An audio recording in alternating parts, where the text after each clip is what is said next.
Se você tem um gatinho em casa, com certeza já passou por isso.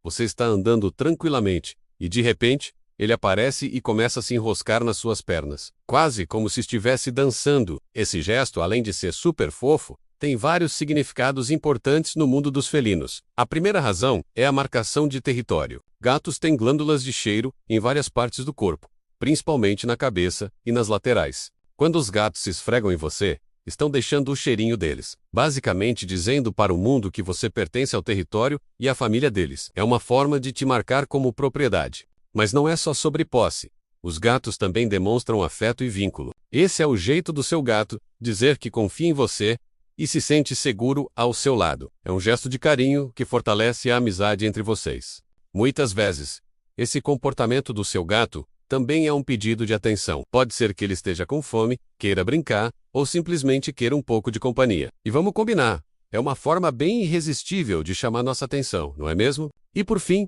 tem o hábito.